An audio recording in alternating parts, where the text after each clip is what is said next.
Nyari tahu siapa ini yang pertama kali punya ide baca bacaan tahlil. Subhanallah, ternyata usut punya usut, ini adalah kebiasaan Al Habib Abdullah bin Alwi Al-Haddad.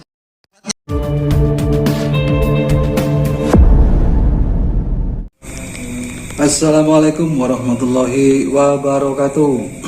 Jika pihak Robito Alawiyah atau Habaibah Alawi mau diajak duduk bareng dan mendiskusikan secara ilmiah, duduk bareng di tempat yang netral, maka polemik nasab ini insya Allah tidak meluber kemana-mana. Ini salah satunya contoh hingga meluber ke permasalahan tahlil. Siapa sebetulnya yang menciptakan tahlil? Siapa sebetulnya yang mengawali bacaan tahlil ini? Bermula dari rekaman suara yang tadi saya cuplikan, saya mencoba menelusuri dan saya menemukan di aplikasi yaitu NU Online. Berikut saya bacakan. Oke, langsung saja saya bacakan. Judul buku Sejarah Tahlil, penulis Kiai Haji Muhammad Daniel Royan, tebal 72, 8 bab. Penerbit LTN-NU Kendal bekerjasama dengan Pustaka Amanah Kendal. Cetakan pertama 17 Februari 2013. Presensi Fahroji. Munculnya kembali ideologi dan paham Salafi Wahabi dengan berbagai bentuk organisasinya yang telah menyebar ke tengah masyarakat lintas bangsa dan negara.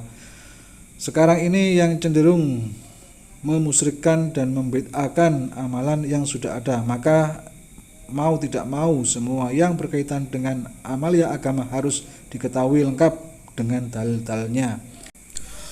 Kondisi tersebut telah menimbulkan keprihatinan di kalangan ulama dan pengurus NU di berbagai wilayah dan cabang, salah satunya PCNU Kendal, Kiai Haji Muhammad Daniel Royan. Penulis buku ini yang Ketua Tanfidziyah PCNU Kendal periode 2012-2017 menuangkan kegelisahannya dengan menulis buku Sejarah Tahlil. Tradisi tahlilan yang merupakan salah satu sasaran tembak bagi kaum Salafi Wahabi perlu mendapatkan pembelaan agar kaum Nahdiyin tidak menjadi ragu atas amalia yang dilakukan secara turun-temurun dan masih berkembang di masyarakat hingga saat ini. Buku Sejarah Tahlil yang dicetak dalam ukuran saku tersebut memaparkan bagaimana tradisi bacaan tahlil sebagaimana yang dilakukan kaum muslimin sekarang ini tidak terdapat secara khusus pada zaman Nabi Muhammad SAW. Tradisi itu mulai ada sejak zaman ulama mutaakhirin sekitar abad 11 Hijriah yang mereka lakukan berdasarkan istinbat dari Al-Quran dan hadis Nabi SAW. Lalu mereka menyusun rangkaian bacaan tahlil, mengamalkannya secara rutin dan mengajarkannya kepada kaum muslimin. Dalam buku tersebut juga diulas siapa sebenarnya yang pertama kali menyusun rangkaian bacaan tahlil dan mentradisikannya. Menurut penulis buku ini, hal tersebut pernah dibahas dalam forum Batsul Masail oleh para kiai ahli thariqah. Sebagian mereka berpendapat bahwa yang pertama menyusun tahlil adalah Sayyid Ja'far Al-Barzanji. Sedangkan pendapat yang mengatakan bahwa yang menyusun tahlil pertama kali adalah Sayyid Abdullah bin Alwi Al-Haddad. Dari dua pendapat tersebut, pendapat yang paling kuat tentang siapa penyusun pertama tahlil adalah Imam Sayyid Abdullah bin Alwi Al-Haddad. Hal itu didasarkan pada argumentasi bahwa Imam Al-Haddad yang wafat pada tahun 1132 Hijriah lebih dahulu daripada Sayyid Ja'far Al-Barzanji yang wafat pada tahun 1177 Hijriah. Pendapat tersebut diperkuat oleh tulisan Sayyid Alwi bin Ahmad bin Hasan bin Abdullah bin Alwi Al-Haddad dalam Syarah Rotib Al-Haddad bahwa kebiasaan Imam Abdullah Al-Haddad sesudah membaca rotib adalah bacaan tahlil.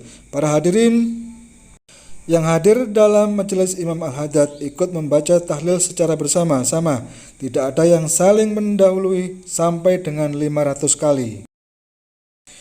Di samping mengulas sejarah tahlil, buku setebal 72 halaman itu juga membahas argumentasi tahlil dan pahala bacaannya yang diyakini bisa sampai kepada mayit. Pada bab-bab berikutnya, penulis juga mengupas tentang talqin dan ziarah kubur, lengkap dengan pengertian, tata cara dan argumentasi pelaksanaannya.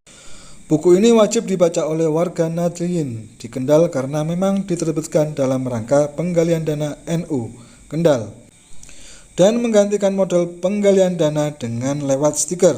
Sungguh pun demikian, buku ini juga perlu dibaca oleh warga NU di mana saja berada.